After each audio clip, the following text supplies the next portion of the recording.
ನಮಸ್ಕಾರ ಸ್ನೇಹಿತರೆ, ನಾನು ಹನುಮಂತ್ ಮಾಗಿ. ದೇಶದಾದ್ಯಂತ ಸಂಚಲನ ಸೃಷ್ಟಿ ಮಾಡಿದ್ದ ಧರ್ಮಸ್ಥಳ ಸೌಜನ್ಯ ಪ್ರಕರಣವನ್ನ ಮರು ತನಿಖೆ ಮಾಡಿ ಎಂದು ಸುಪ್ರೀಂ ಕೋರ್ಟ್ಗೆ ಅರ್ಜಿ ಸಲ್ಲಿಸಿದ ನಿರ್ದೋಷಿ ನಿರಪರಾಧಿ ಸಂತೋಷ್ ರಾವ್ ಅನ್ನೋ ರೀತಿಯಲ್ಲಿ, ಜೊತೆಗೆ ಸೌಜನ್ಯ ತಾಯಿ ಕುಸುಮಾವತಿಯವರು ಅರ್ಜಿ ಸಲ್ಲಿಸಿದ್ದಾರೆ ಎಂಬ ರೀತಿಯಲ್ಲಿ ಪೋಸ್ಟ್ ಅಂತಹದ್ದೆಲ್ಲವೂ ಕೂಡ ಹರಿದಾಡ್ತಾ ಇದೆ. ಈ ಕುರಿತಾಗಿ ನಿನ್ನೆಯಿಂದ ಸದ್ದು ಮಾಡ್ತಾ ಇದೆ. ಅಂದ್ರೆ ನವೆಂಬರ್ 26ರಿಂದ ಈ ಒಂದು ಪೋಸ್ಟ್ ಸೋಷಿಯಲ್ ಮೀಡಿಯಾದಲ್ಲಿ ಸಾಕಷ್ಟು ಸದ್ದು ಮಾಡ್ತಾ ಇದೆ. ಈ ಕುರಿತಾಗಿ ನಿನ್ನೆನೇ ಒಂದಿಷ್ಟು ವಿಷಯವನ್ನೆಲ್ಲವನ್ನು ಕೂಡ ಕ್ಲಾರಿಟಿ ತೆಗೆದುಕೊಳ್ಳೋದಕ್ಕೆ ಒಂದಿಷ್ಟು ರಿಸರ್ಚ್ ಅಂತದ್ದೆಲ್ಲವೂ ಕೂಡ ಮಾಡೋದಕ್ಕೆ ಹೋದ್ವಿ. ಆದರೆ ಈ ಸಂಬಂಧಪಟ್ಟ ಹಾಗೆ ಯಾವುದೇ ರೀತಿಯಾದಂಥ ಅಧಿಕೃತ ದಾಖಲೆ ಅಂಥದ್ದು ಯಾವುದೂ ಕೂಡ ನಮ್ಮ ಕೈಗೆ ಸಿಗೋದಕ್ಕೆ ಅಸಾಧ್ಯವಾಯಿತು. ಇದು ಸುಳ್ಳು ಸತ್ಯನೋ ಎಂಬುದು ಒಂದಿಷ್ಟು ಅನುಮಾನ ಅಂಥದ್ದೆಲ್ಲವೂ ಕೂಡ ಇದೆ. ಈ ಒಂದು ಸೋಷಿಯಲ್ ಮೀಡಿಯಾದಲ್ಲಿ ಹರಿದಾಡ್ತಾ ಇರುವಂಥ ಒಂದಿಷ್ಟು ಮಾಹಿತಿಯನ್ನು ಗಮನಿಸಿ ಈ ಒಂದು ವರದಿಯನ್ನು ನಿಮ್ಮ ಮುಂದೆ ಇಡ್ತಾ ಇರುವಂಥದ್ದು. ಸೊ ಈ ಕುರಿತಾಗಿ ಒಂದಿಷ್ಟು ವಿವರವನ್ನು ಗಮನಿಸ್ತಾ ಹೋಗೋಣ. ಆದಷ್ಟು ಈ ವಿಡಿಯೋನ ಕೊನೆವರೆಗೂ ನೋಡಿ. ನಮ್ಮ ಚಾನಲ್ನ ಮೊದಲ ಸರಿ ಭೇಟಿ ಕೊಟ್ಟಿದ್ರೆ ಈ ಕೂಡಲೇ ಸಬ್ಸ್ಕ್ರೈಬ್ ಮಾಡಿ. ಹೆಚ್ಚಿನ ವಿಡಿಯೋಗಾಗಿ ನೋಟಿಫಿಕೇಶನ್ ಬೆಲ್ ಐಕನ್ ಕೂಡ ಕ್ಲಿಕ್ ಮಾಡಿಕೊಳ್ಳಿ. ಇನ್ನು ವಿಷಯಕ್ಕೆ ಬರೋದಾದರೆ, ದೇಶದಾದ್ಯಂತ ಸಾಕಷ್ಟು ಸಂಚಲನವನ್ನು ಮೂಡಿಸಿರ್ತಕ್ಕಂಥ ಧರ್ಮಸ್ಥಳ ಸೌಜನ್ಯ ಪ್ರಕರಣ ನಿಮ್ಮೆಲ್ಲರಿಗೂ ಕೂಡ ಗೊತ್ತಿದೆ. ಕಳೆದ 13 ವರ್ಷದಿಂದ ಆ ಒಂದು ಹೆಣ್ಣು ಮಗುವಿಗೆ ಅನ್ಯಾಯ ಆಗಿದೆ ಅನ್ನೋ ರೀತಿಯಲ್ಲಿ ಹೋರಾಟ ಅಂಥದ್ದೆಲ್ಲವೂ ಕೂಡ ನಡೀತಾ ಇದೆ. ಈ ಪ್ರಕರಣಕ್ಕೆ ಸಂಬಂಧಪಟ್ಟ ಹಾಗೆ ಆರೋಪಿ ಆಗಿರತಕ್ಕಂಥ ಸಂತೋಷ್ ರಾವ್ ಕೂಡ ನಿರ್ದೋಷಿ ಎಂದು ಕೋರ್ಟ್ ಪ್ರಕಟವನ್ನು ಹೊರಡಿಸಿಬಿಟ್ಟಿದೆ. ಅಂತಂದರೆ ಸಾಕ್ಷಿ ಆಧಾರಗಳು ಯಾವುದೇ ಇಲ್ಲದೆ ಇರುವ ಕಾರಣದಿಂದಾಗಿ ಅವನು ಅಪರಾಧಿ ಅಂತ ಹೇಳೋದಕ್ಕೆ ಯಾವುದೇ ರೀತಿಯಾದಂಥ ಸಾಕ್ಷಿ ಇಲ್ಲದೆ ಇರುವ ಕಾರಣದಿಂದಾಗಿ ಆ ವ್ಯಕ್ತಿಯನ್ನು ನಿರ್ದೋಷಿ ಎಂದು ಈಗಾಗಲೇ ಕೋರ್ಟ್ ಆದೇಶವನ್ನು ಹೊರಡಿಸಿ ಬಿಟ್ಟಿದೆ. ಸೊ ಈ ಕುರಿತಾಗಿ ನಿಮ್ಗೆಲ್ರಿಗೂ ಕೂಡ ಗೊತ್ತಿರೋ ಹಾಗೆ ಇಲ್ಲಿ ಏಕೈಕ ಪ್ರಶ್ನೆ ಕಾಡೋದಕ್ಕೆ ಪ್ರಾರಂಭಿಸುತ್ತೆ. ಹಾಗಾದರೆ ಸೌಜನ್ಯ ಪ್ರಕರಣದಲ್ಲಿ ಭಾಗಿಯಾಗಿರ್ತಕ್ಕಂಥವ್ರು ಯಾರು, ಅಪರಾಧಿಗಳು ಯಾರು? ಸೊ ಈ ಕುರಿತಾಗಿ ಒಂದಿಷ್ಟು ತನಿಖೆ ಅಂಥದ್ದೆಲ್ಲವೂ ಕೂಡ ಆಗಬೇಕಾಗಿದೆ.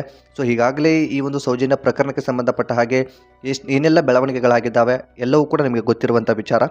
ಸೊ ಒಟ್ಟಾರೆಯಾಗಿ ಈ ಒಂದು ಸೌಜನ್ಯ ಪ್ರಕರಣದಲ್ಲಿ ಯಾರು ಭಾಗಿಯಾಗಿದ್ದಾರೆ, ಆ ಒಂದು ಹೆಣ್ಣು ಮಗುವಿನ ಸಾವಿಗೆ ನ್ಯಾಯ ಸಿಗೋದಕ್ಕೆ ಸಾಧ್ಯನಾ? ಇಂತಹ ಪ್ರಶ್ನೆ ಎಲ್ರಿಗೂ ಕೂಡ ಸಹಜವಾಗಿ ಕಾಡುತ್ತೆ. ಇನ್ನು ಧರ್ಮಸ್ಥಳ ಪ್ರಕರಣಕ್ಕೆ ಸಂಬಂಧಪಟ್ಟ ಹಾಗೆ ಚಿನ್ನಯ್ಯನಿಗೂ ಕೂಡ ಈಗಾಗಲೇ ಬೇಲ್ ಕೂಡ ಮಂಜೂರಾಗಿದೆ. ಅಂದರೆ ಷರತ್ತುಬದ್ದು ಬೇಲ್ ಮಂಜೂರಾಗಿದೆ. ಸಹಜವಾಗಿ ಯಾವುದೇ ವ್ಯಕ್ತಿಗೆ ಬೇಲ್ ಸಿಗಬೇಕಾದಂಥ ಸಂದರ್ಭದಲ್ಲಿ ಕೆಲವೊಂದಿಷ್ಟು ಷರತ್ತುಗಳನ್ನು ಕೋರ್ಟ್ ಹಾಕುತ್ತೆ. ಸೊ ಆ ಷರತ್ತುಗಳ ರೀತಿಯಲ್ಲಿ ಬೇರೆ ಕೇಸ್ಗಳಲ್ಲಿ ಯಾವ ರೀತಿಯಾದಂಥ ಷರತ್ತುಗಳಿರುತ್ತೋ ಆ ಕೇಸಿನ ಆಧಾರದ ಮೇಲೆ, ಫಾರ್ ಎಕ್ಸಾಂಪಲ್ ಕೊಲೆ ಕೇಸ್ಗೆ ಒಂದು ರೀತಿಯಾಗಿ, ಮತ್ತೊಂದು ಕೇಸಿಗೆ, ದರೋಡೆ ಕೇಸ್ಗೆ, ಸೊ ಎಲ್ಲದಕ್ಕೂ ಕೂಡ ಒಂದಿಷ್ಟು ಷರತ್ತುಗಳು ಸಹಜವಾಗಿ ಕೋರ್ಟ್ನಲ್ಲಿ ವಿಧಿಸಲಾಗುತ್ತೆ. ಅದೇ ರೀತಿಯಾಗಿ ಚಿನ್ನಯ್ಯನ ಕೇಸ್ಗೂ ಕೂಡ ಕೆಲವೊಂದಿಷ್ಟು ಷರತ್ತುಬದ್ಧ ಜಾಮೀನು ಕೂಡ ನೀಡಲಾಗಿತ್ತು.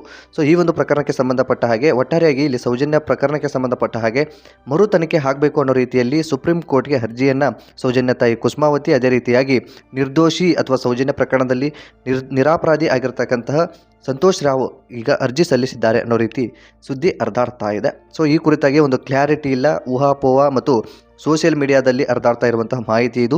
ಸೊ ಆ ಕುರಿತಾಗಿ ನಿಮ್ಮ ಮುಂದೆ ಇಟ್ಟಿದ್ದೀನಿ. ಇದಕ್ಕೆ ಸಂಬಂಧಪಟ್ಟ ಹಾಗೆ ವರದಿ ನಿಮಗೇನಾದರೂ ಲಭ್ಯವಾದರೆ ದಯಮಾಡಿ ನಮ್ಮ ಮೇಲ್ಗೂ ಕೂಡ ನೀವು ಮೇಲ್ ಮಾಡಬಹುದು. ಆ ವರದಿಯನ್ನು ಖಂಡಿತವಾಗಿಯೂ ಕನ್ನಡಿಯಾಗಿ ಇಟ್ಟುಕೊಂಡು ಸಂಪೂರ್ಣವಾಗಿ ಮತ್ತು ಈ ಒಂದು ಪ್ರಕರಣ ಮುಂದೆ ಏನಾಗ್ಬೋದು ಆ ಕುರಿತಾಗಿ ಚರ್ಚೆ ಅಂಥದ್ದೆಲ್ಲವನ್ನು ಕೂಡ ನಿಮ್ಮ ಮುಂದೆ ಇಡೋದಕ್ಕೆ ಸಾಧ್ಯವಾಗುತ್ತೆ. ಸೊ ಹೀಗಾಗಿ ಸೋಷಿಯಲ್ ಮೀಡಿಯಾದಲ್ಲಿ ಹರಿದಾಡ್ತಾ ಇರುವಂಥ ಮಾಹಿತಿನ ನೀನು ಯಾಕೆ ಹಂಚ್ಕೊಂಡೆ ಅಂತ ಹೇಳ್ಬೋದು. ಆದರೆ ಸೌಜನ್ಯ ಪ್ರಕರಣ ಅಂತ ಬಂದಾಗ ಸಾಕಷ್ಟು ಸದ್ದು ಮಾಡ್ತಾ ಇದೆ. ಕಳೆದ 13 ವರ್ಷಗಳಿಂದ ಈ ಪ್ರಕರಣ ಜೀವಂತವಾಗಿದೆ. ಈ ಹೋರಾಟಕ್ಕೆ ಒಂದು ಯಶಸ್ಸು ಸಿಕ್ಕರೆ ನಮ್ಮ ರಾಜ್ಯದಲ್ಲಿ ಆಗುವಂಥ ಎಲ್ಲ ಅನ್ಯಾಯ, ದೌರ್ಜನ್ಯ ಇಂಥದ್ದೆಲ್ಲಕ್ಕೂ ಕೂಡ ನ್ಯಾಯ ಸಿಗೋದಕ್ಕೆ ಸಾಧ್ಯ ಆಗಬಹುದು ಅನ್ನೋ ರೀತಿಯಲ್ಲಿ ಈ ಒಂದು ಹೋರಾಟ ಕೇವಲ ಸೌಜನ್ಯ ಮಾತ್ರ ಒಂದು ಹೆಣ್ಣು ಮಗಳಲ್ಲ, ಸಾಕಷ್ಟು ಹೆಣ್ಣು ಮಕ್ಕಳಿಗೆ ಈ ರೀತಿಯಾದಂಥ ಅನ್ಯಾಯ ನಮ್ಮ ರಾಜ್ಯದಲ್ಲಿ ಆಗ್ತಾ ಇದೆ. ಈ ಎಲ್ಲ ಕೇಸ್ಗಳಿಗೆ, ಎಲ್ಲ ಹೆಣ್ಣು ಮಕ್ಕಳಿಗೆ ನ್ಯಾಯ ಸಿಗಬೇಕು ಅಂತಂದರೆ ಸೌಜನ್ಯ ಪ್ರಕರಣದಲ್ಲಿ ಒಂದು ನ್ಯಾಯ ಸಿಕ್ಕರೆ ಖಂಡಿತವಾಗಿಯೂ ಎಲ್ಲರಿಗೂ ಕೂಡ ನ್ಯಾಯದ ಮೇಲೆ ಭರವಸೆ ಸಿಗೋದಕ್ಕೆ ಸಾಧ್ಯ ಆಗುತ್ತೆ. ಖಂಡಿತವಾಗಿಯೂ ಆ ಸಂದರ್ಭದಲ್ಲಿ ಈ ಒಂದು ಪ್ರಕರಣಕ್ಕೆ ಸಂಬಂಧಪಟ್ಟ ಹಾಗೆ, ಸೌಜನ್ಯ ಪ್ರಕರಣಕ್ಕೆ ಸಂಬಂಧಪಟ್ಟ ಹಾಗೆ ನ್ಯಾಯ ಒಂದು ವೇಳೆ ಸಿಕ್ಕಿದ್ದೇ ನಿಜವಾದರೆ ಖಂಡಿತವಾಗಿಯೂ ಎಲ್ಲ ಹೆಣ್ಣು ಮಕ್ಕಳು ಕಾನೂನಿನ ಮೊರೆ ಹೋಗೋದಕ್ಕೆ ಸಾಧ್ಯವಾಗಬಹುದು. ಇದೊಂದು ಎಲ್ಲರಿಗೂ ಕೂಡ ಇದು ಪಾಠ ಆಗಬಹುದು ಅನ್ನೋದರಲ್ಲಿ ಯಾವುದೇ ಸಂಶಯ ಕೂಡ ಇಲ್ಲ. ಸೊ ಈ ಕುರಿತಾಗಿ ನಿಮ್ಮ ಅಭಿಪ್ರಾಯ ಏನು ಕಮೆಂಟ್ ಬಾಕ್ಸಲ್ಲಿ ಮೆನ್ಷನ್ ಮಾಡಿ. ಆದಷ್ಟು ಈ ವಿಡಿಯೋನ ನಿಮ್ಮ ಫ್ರೆಂಡ್ಸ್ಗೂ ಕೂಡ ಶೇರ್ ಮಾಡಿ. ಮತ್ತು ಮುಂದಿನ ವಿಡಿಯೋದಲ್ಲಿ ಸಿಗೋಣ. ನಮಸ್ಕಾರ.